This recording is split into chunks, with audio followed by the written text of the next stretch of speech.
Democratic movement NDM এর charismatic এবং সংগ্রামী জননেতা ববি হাজত স্যার, আমাদের সংগ্রামী মহাসচিব মমিনুর আমিন ভাই এবং উপস্থিত কেন্দ্রীয় নেতৃবৃন্দ এবং উপস্থিত সমস্ত ছাত্র নেতাদের আন্তরিক শুভেচ্ছা জানিয়ে আমার বক্তব্য শুরু করছি। আমি আমার বক্তব্য সংক্ষিপ্ত করার চেষ্টা করব। সবাই এই বৈষম্য বিরোধী আন্দোলনের পটভূমি নিয়ে অনেক কথা বলেছেন, তো আমি ওখানে আর যাচ্ছি না।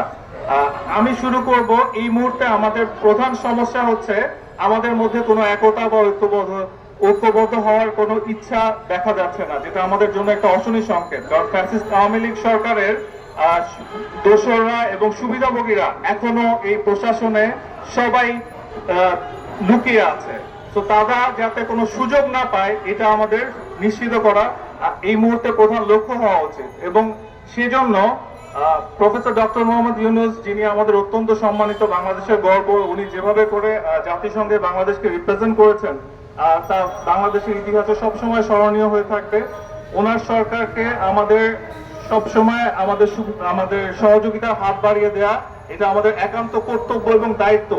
এবং প্রত্যেকটি রাজনৈতিক দল, বাংলাদেশের সর্ববৃহৎ রাজনৈতিক দল বিএনপি থেকে শুরু করে আমরা এক দফায় যারা ছিলাম এনডিএম এবং অন্যান্য রাজনৈতিক দল, তাদের সবাইকে একতাবদ্ধ থাকতে হবে যাতে আওয়ামী লীগ কোনো সুযোগ না পায় এখানে ফিরে এসে আবার দেশটাকে একটা নৈরাজ্যে পরিণত করার।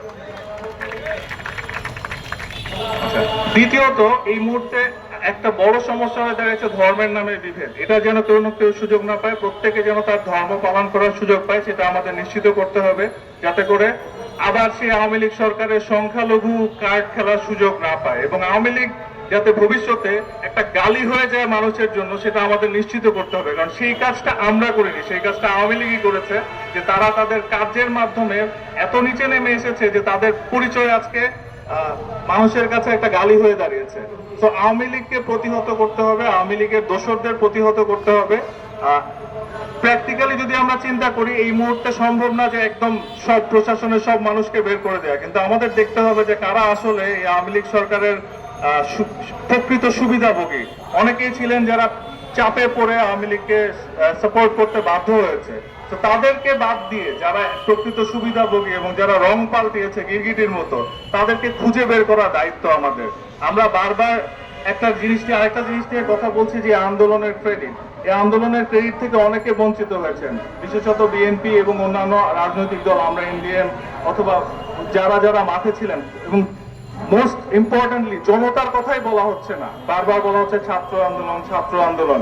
এখানে সাধারণ জনতা কিভাবে ছিল? একজন রিটায়ার্ড আর্মি অফিসার থেকে শুরু করে একজন দোকানদার পর্যন্ত, একজন রিক্সাওয়ালা পর্যন্ত প্রত্যেকে ছিল। সেটা শুধুমাত্র ছাত্র আন্দোলন বলাটা অন্যায়। প্রাইভেট ইউনিভার্সিটি স্টুডেন্টরা যেভাবে এগিয়ে এসেছে, আমরা কখনো এরকম আগে দেখিনি। তো এই জিনিসগুলোকে ক্রেডিটের কোয়েশ্চেনটা থেকেই যাচ্ছে, কিন্তু এটা নিয়ে এই মুহূর্তে আমাদের একতা নষ্ট করা উচিত হবে না। সময় আসবে ইনশাআল্লাহ, গণতান্ত্রিক সরকার আসবে ইনশাআল্লাহ, তখন এই জিনিসগুলোকে অ্যাড্রেস করা হবে ইনশাআল্লাহ। আমরা আশা করব যে আমাদের পরবর্তী গণতান্ত্রিক সরকার যে আসবে, তারা এই